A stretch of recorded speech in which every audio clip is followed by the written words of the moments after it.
On November the 3rd, the non-profit World Preservation Foundation co-hosted with Dodds Parliamentary Services a unique gathering at the historic Central Hall, Westminster in London, with speakers from government, science, media and advocacy organisations to discuss the increasingly evident effects of climate change and explain how the production of food, and in particular livestock grazing, is seriously impacting global warming, biodiversity loss, water shortages and more.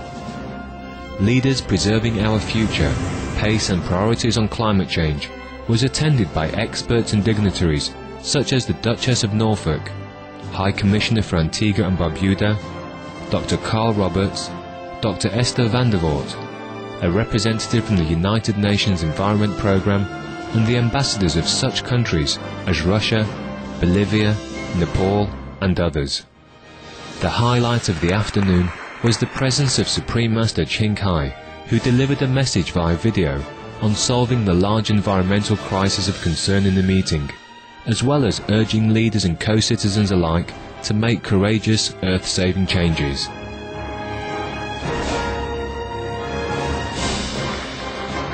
We now invite you to join us for part 1 of the 7-part rebroadcast of the live conference, Leaders Preserving Our Future, Pace and Priorities on Climate Change, on November the 3rd, 2010 in Westminster, London, in the United Kingdom.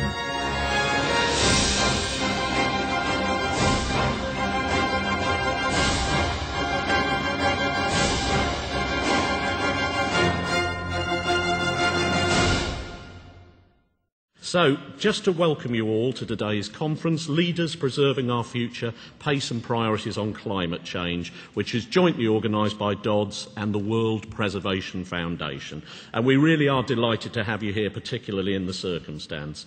This conference has been organised with a very specific aim in mind.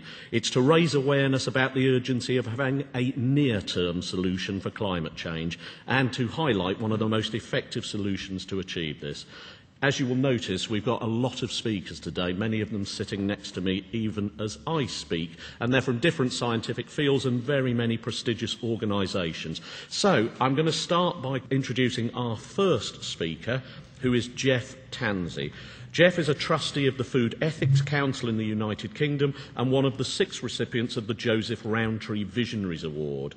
He's also winner of the Derek Cooper Award for Best Food Campaigner and Educator, and today he'll address the conference on how we can ensure food security from global to local level in the face of water scarcity and climate change. So if you'd put your hands together, please, for our first speaker, Mr. Tansey.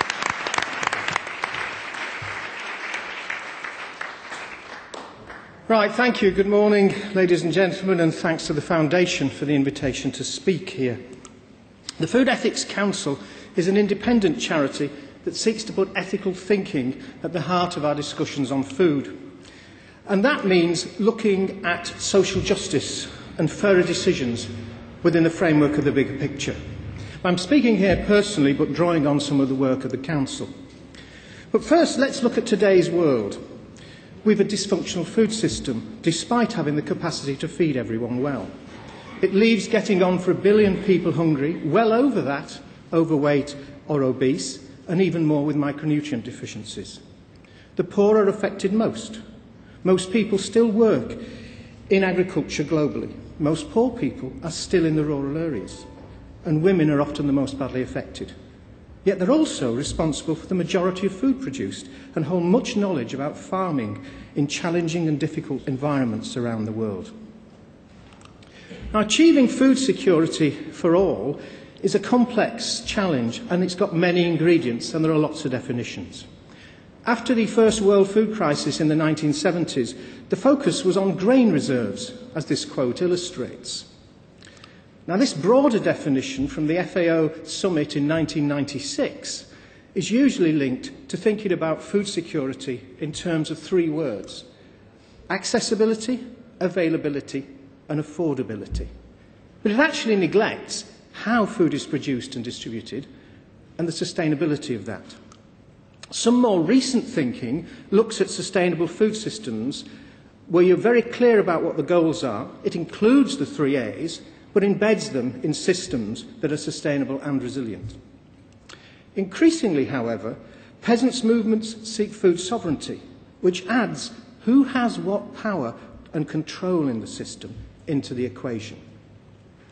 Now, achieving food security requires action from the global to the household level. It also means that no one suffers fear and anxiety about where and when the next meal will come from and is confident of that continuing. And that's a confidence that climate change could shatter for all of us.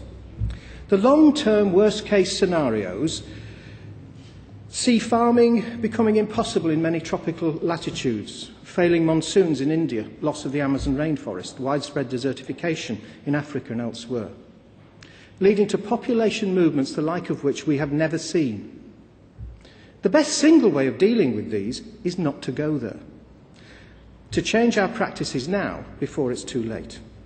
The least bad scenarios suggest major disruptions in key producing areas, yield declines in many areas in the tropics and surrounding temperate areas, with perhaps some advantage to the higher latitudes. All see a loss of biodiversity and agricultural biodiversity. Now, these trends are often talked about in terms of 2 to 6 degree average rise in temperature, but this really is misleading. For climate change will, indeed is already, destabilising weather patterns, leading to more and more extreme events of increasing intensity, from floods, as we saw recently in Pakistan and Thailand, which will be exacerbated for coastal areas, and we're in one, looking at the Thames, as sea levels rise with melting ice caps and glaciers, to winds and droughts and fires, as we saw in Russia recently. Now, these extremes will make harvests less predictable. If several coincide in one year, they may lead to major food shortages of core commodities and huge price rises. Price fluctuations and rises will, indeed already have been, compounded by competition over scarce resources, using land for agrofuels and commodity price speculation, as we saw particularly in 2007 and 2008, when over 100 million people were driven into hunger and governments fell. Now, although the poor and most marginalised are the first to suffer from climate change, it will affect everyone, including us here, and push food prices up and disrupt supply chains. Now, we need to meet these challenges in ways that embed social justice into the heart of our approach. Otherwise, it will fail. As our inquiry into food and fairness discussed in a recent report, Food Justice, this means addressing the issues about fair shares, fair say and fair play in tackling the problems in the food system and climate change. But it also is about recognising what can be done within a food system framework and what requires changes to the rules of the game. Now, as Tim Jackson said in his eloquent evidence to the Commission, the rich really need to rethink what we mean by prosperity and develop a new kind of ecological economics that's not based on the growth paradigm, what he calls prosperity without growth. For us in Britain and Europe, that means questioning assumptions, such as that we can eat what we want, when we want, from wherever we want. It means accepting responsibility for the generation of greenhouse gas emissions, as well as the extent of our ecological debt, as our footprint spreads much more widely over the world than our numbers justify, thanks in significant part to our need for animal feed. So it requires innovation, but not just in technology, where so much of the focus goes. And even there, the focus is often on finding ways that are essentially about allowing us to carry on doing what we do now, such as agrofuels, rather than change. And in reality, we need innovation that allows us to do things differently, not just technologically, but socially, politically, and economically.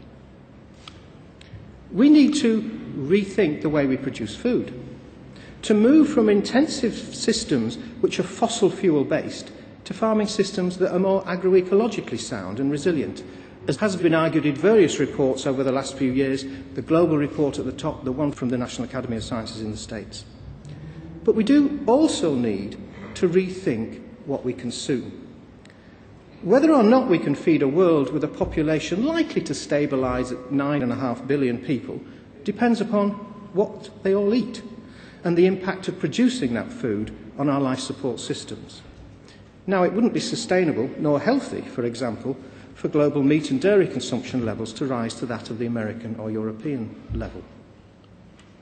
Food accounts for about 20% of total UK greenhouse gas emissions by consumption, and that rises to 30% if you include indirect emissions from global land use changes.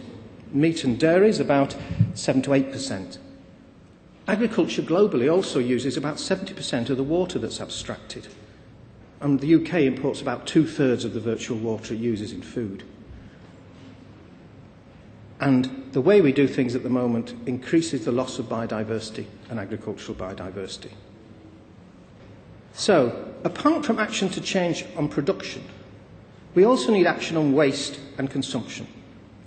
To reduce the waste built into systems through the standards and production processes and supply chains, to the waste that occurs domestically and in catering. Now, the Food Ethics Council, along with WWF, has been looking at consumption of meat and dairy, because this is a significant part of our greenhouse gases in the UK, and you'll hear more from WWF this afternoon. And our latest report is actually out on Friday. Now, the work focused on consumption-related emissions because a production focus ignores the emissions that arise when production is done abroad, so-called offshoring. Now, one essential in this is dialogue with the producers, so that they are able to engage with and see the calls for eating less meat, for example, as an opportunity in developing a more equitable, resilient and sustainable food system. The producers can also give the practical insights of the perhaps unintended consequences of different policies. So I think we need to see this as a time of opportunity as well as danger, if we are to avoid in the future the sense of déjà vu I get today when I look back at the world food crisis in the 70s, as this quote illustrates when I first started working on food policy. We actually need creative solutions from the bottom up, within enabling frameworks that do not disadvantage the poor. Now, food is a lens through which to look at the problems we face.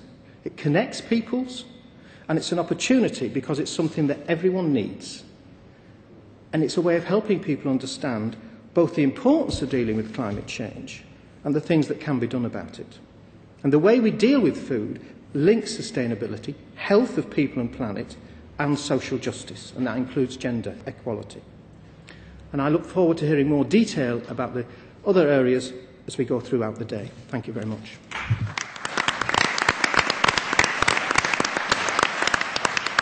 Thank you, Jeff. Our next speaker is David Vaughan. Professor David Vaughan is a climate scientist at the British Antarctic Survey and was coordinating lead author of the IPCC fourth assessment report, and he's just about to begin the same role in the fifth assessment. His research focuses on the role of ice sheets, the threat of climate change and rising sea levels. Professor Vaughan will now speak about ice melt in Antarctica in terms of its effect, severity, urgency and potential consequences. Please put your hands together. Thank you.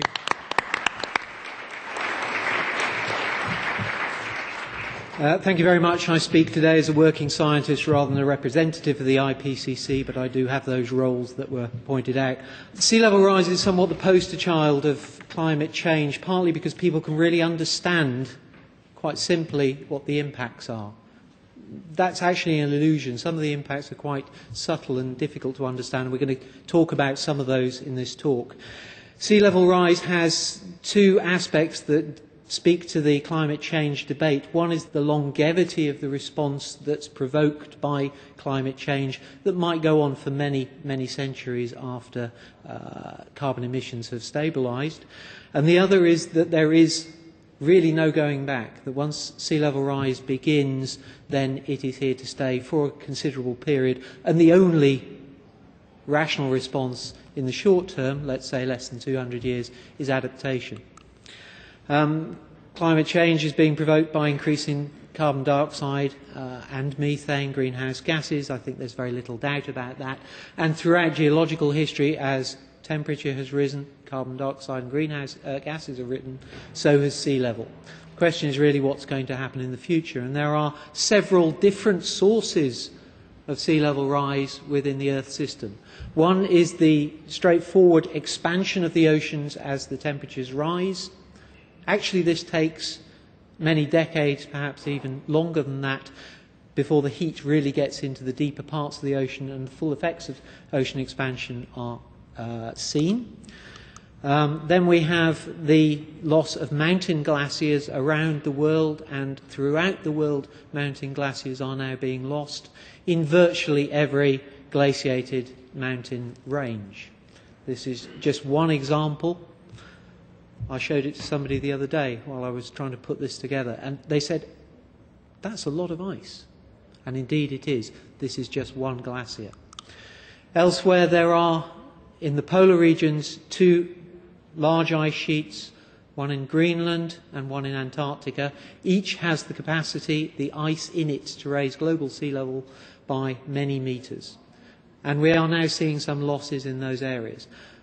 The key issue here is that once loss from these ice sheets is provoked, once it's driven, then it may continue for many, many centuries. Sea level is currently rising and has been increasing in the rate that it's rising throughout the 20th century. We are now at 3 millimetres a year. Doesn't sound like a lot, but it is a one-way street. It's very hard to imagine that the losses of ice that contribute primarily to this are actually going to decrease in the near future. So 3 millimetres a year adds up to 3 centimetres per decade, and by the time we're at a century, it's starting to look like a substantial amount. The IPCC's last projections of sea level rise were something between 19 centimetres and 58 centimetres by the end of 2100. However, some of the effects that the authors of that report were very suspicious were going to start showing were not included in that projection. And they took a somewhat brave, in my opinion, view of saying that really isn't the science to include all of these effects, specifically the ice sheet's response to changing atmospheric and ocean temperatures, into those projections. So those projections were, in a sense, lacking in one of the key elements. Since that last IPCC report has gone on, we have developed substantial numbers of 4 separate ways of measuring the ice loss from these two major ice sheets in Antarctica and Greenland.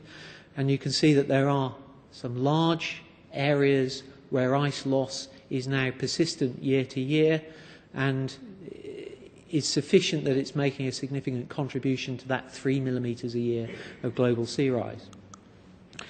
Elsewhere around the Antarctic Peninsula, we've seen the loss of many ice shelves.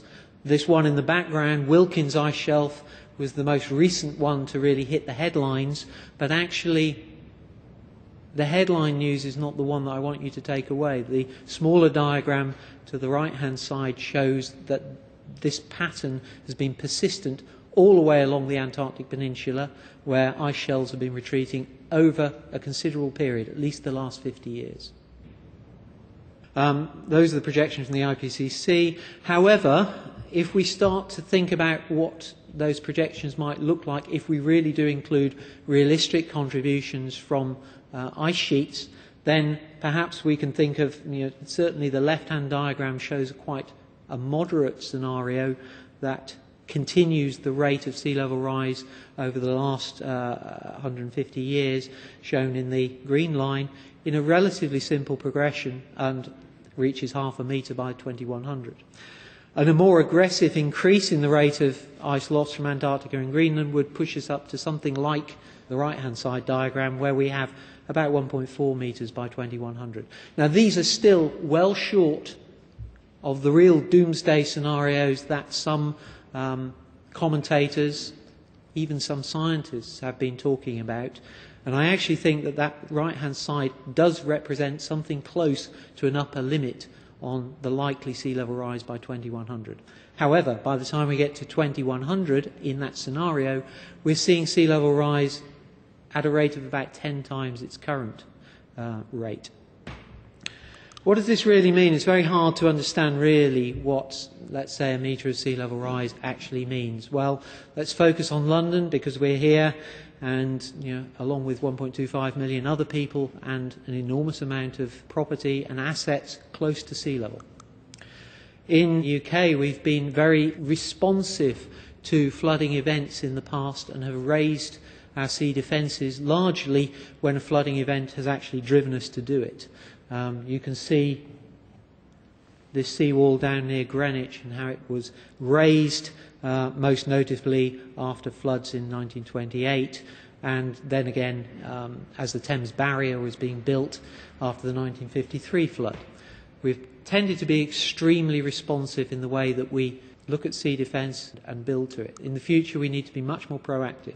The building of the Thames Barrier and its potential replacement in the next few decades is actually a bit of a triumph, and actually what I need to preface what I'm going to say next is that the Environment Agency actually has a very sensible and forward-looking plan to protect London in the future. And what's it trying to protect against? Well, if we look at the storm statistics gathered over the last 100 years or so, then we can project what we believe is likely to be the 1 in 1,000 year storm height, something over 6.5 metres, the 1 in 100 year storm height, and the 1 in 10 year storm height.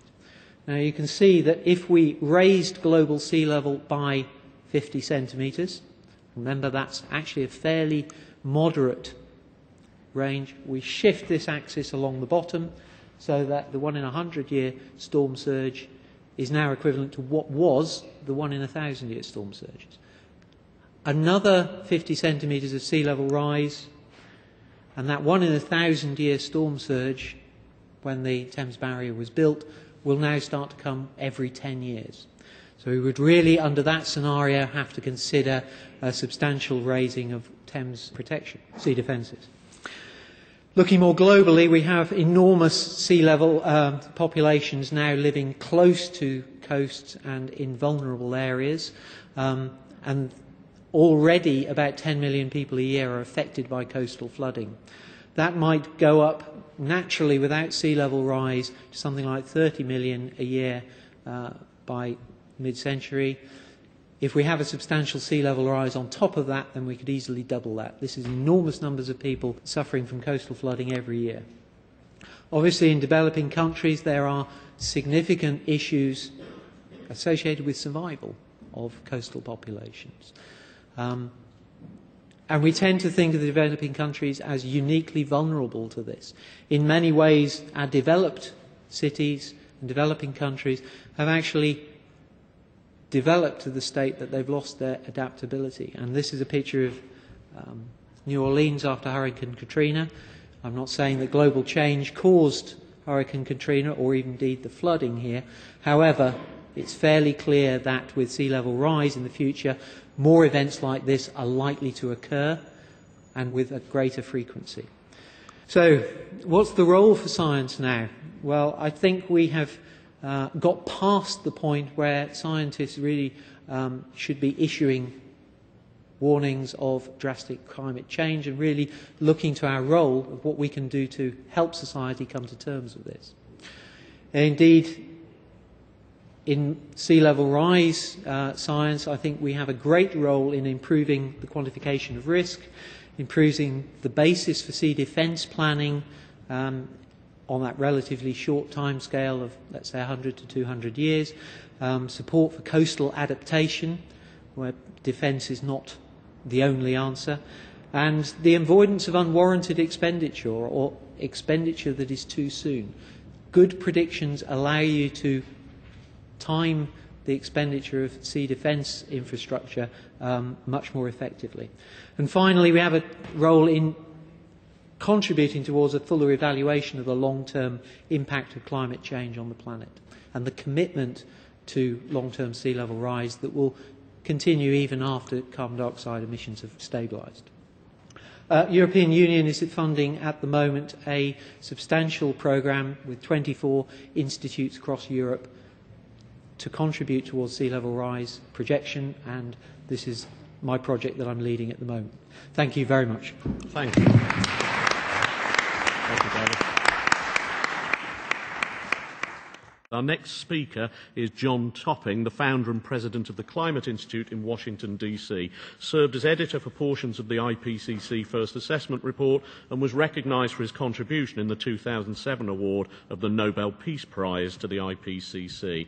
Mr. Topping will talk about recent research highlighting the importance of reducing non-CO2 shorter-lived climate forces and how they can significantly reduce the cause of warming in the near future. Please put your hands together for John Topping.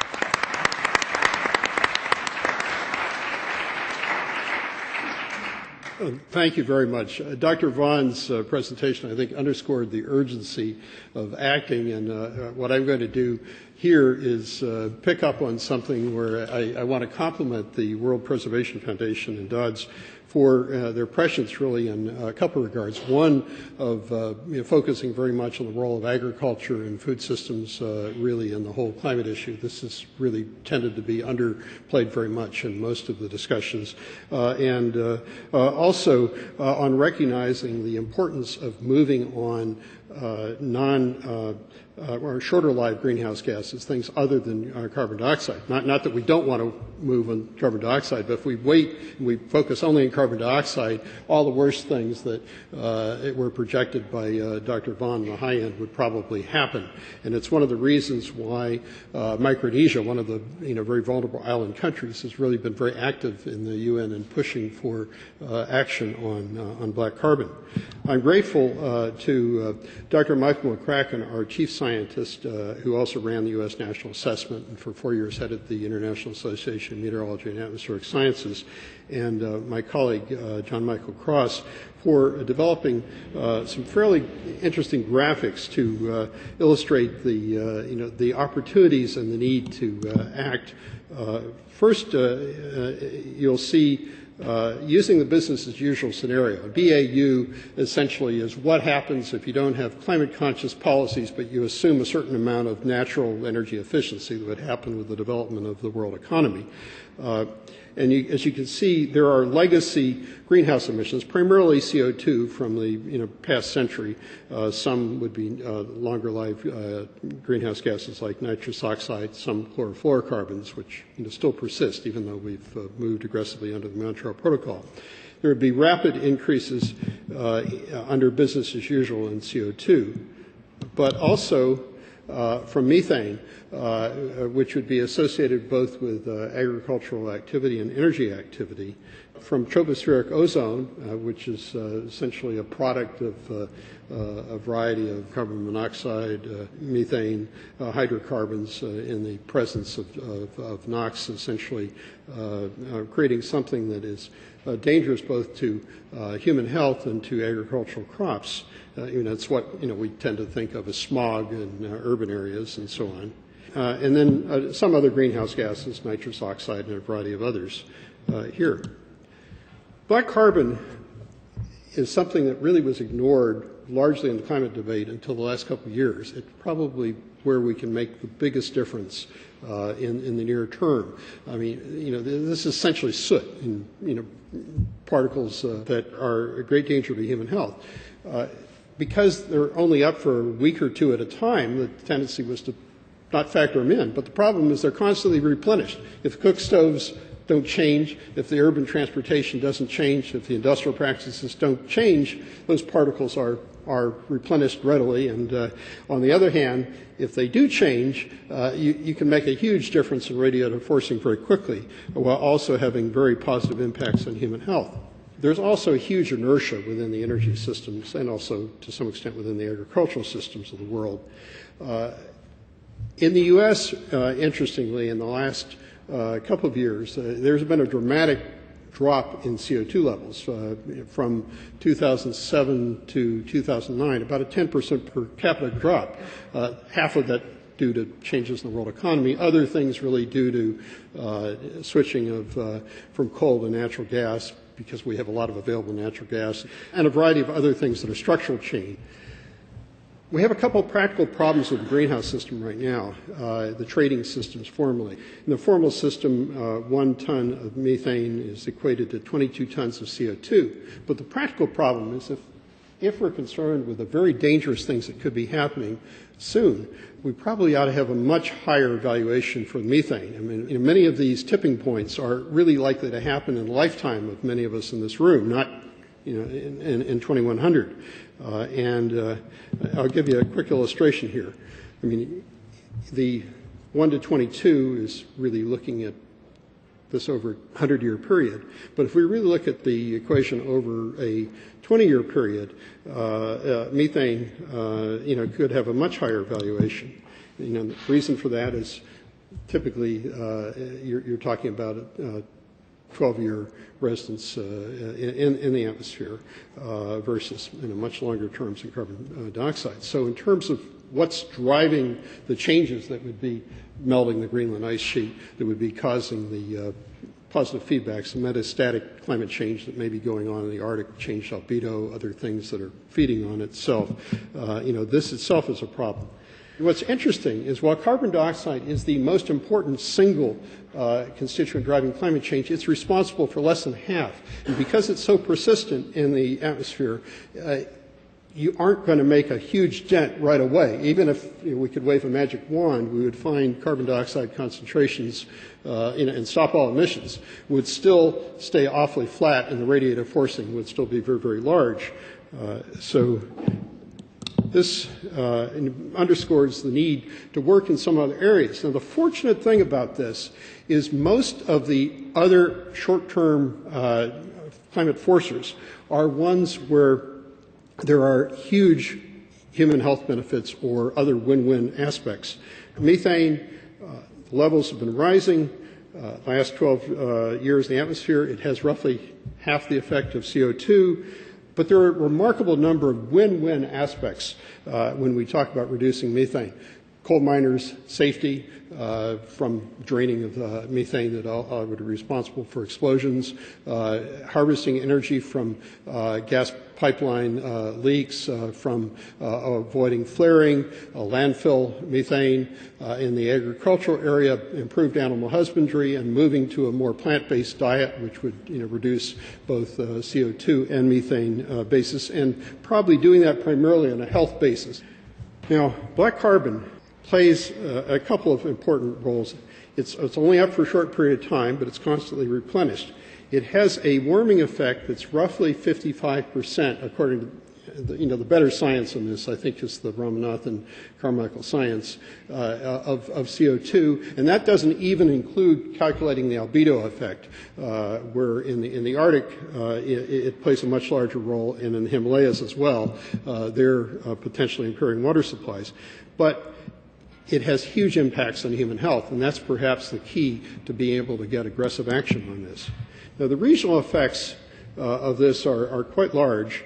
These are indications from a few scientists here. The effects really together of black carbon and tropospheric ozone, and to some extent the reduction of the sulfates that happened because of necessary steps we took to address acid rain and so forth.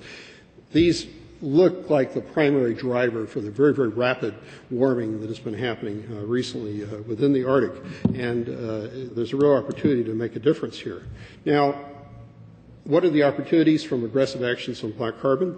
Perhaps the most immediate would be acute decreases in the Arctic warming, and that's probably the most dangerous single thing that can happen on the planet right now with respect to sea level and with respect to the possibility of climate feedbacks. But it also has the ability to cut down substantially the nearly 2 million lives, about 1.9 million from cook stoves, about 85% women and children, and outdoor air pollution, which kills about another 800,000 worldwide. So this can go ahead aggressively, and at the same time, it yields very sizable climate benefits. What's interesting is if we assume, for example, a 50% reduction by 2050 across the board, including CO2, and an 80% reduction by the end of the century, this is how things would break out. As you can see, we can make a dent in CO2, and that's important.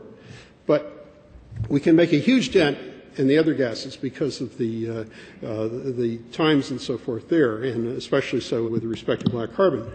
Now, this takes us, between now and 2040, lifetime in which many of us would hope to be around for much of this time. This is really the critical time, I think, for a lot of these tipping points, and the first is business as usual, and then the second is the aggressive reductions. If we do this, we really have a chance of avoiding absolutely catastrophic climate change. Right now, the two most interesting efforts underway are clean cook stove efforts. The UN Foundation and Shell Foundation and others have worked very much on this, where the primary motivation is really saving people's lives, but at the same time there will be real benefits to the climate. In Manila, there's a fascinating effort underway right now involving an Australian firm that is retrofitting jeepneys, working with the Jeepney Owners Association, using voluntary emission reduction credits.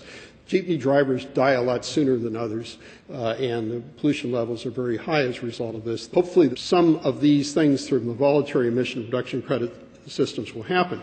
Now, at the same time we move on black carbon, it's important that industrial countries have to move aggressively on it as well. In the industrial countries, we can strengthen diesel standards, and we're starting to do that. We can also take off-road vehicles or retrofit some of the older vehicles that don't meet the standards, increase industrial energy recycling cogeneration, which harvests both CO2 and also additional particulates, and then work aggressively through the Arctic Council on these areas. I would like to suggest is it's important to get consumer follow-through on this. In Mexico, CRISPR Tequel Interactive Network is pulling together a series of climate theaters like planetariums for climate education. There are now 3. There will be about 11 by the end of the year. The first of these is the state of Puebla. The state of Puebla has become the first state in the world to move aggressively on black carbon, and I think that's important. We need this kind of action, and we really need to do this. Thank you very much.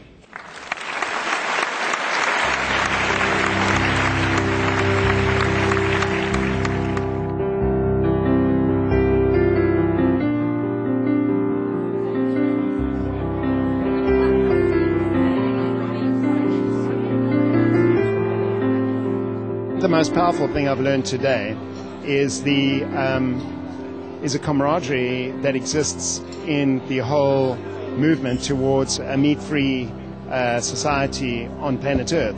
That was one of the most wonderful feelings I had today. But apart from that, there was great evidence shown by really well-known scientists showing that these intellectual inspirations that I've known about for a long time, whereby I knew that, the eating of meat was destroying the planet. They exposed that to us in very clear scientific terms, and some of it was quite shocking.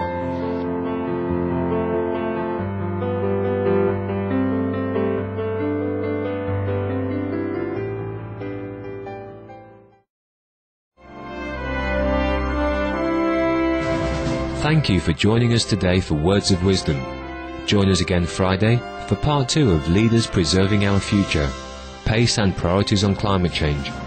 And now, please stay tuned to Supreme Master Television for Models of Success, coming up next, right after Noteworthy News. We bid you adieu for now, wishing you much joy in the coming days. For more details, please visit www.suprememastertv.com/WOW.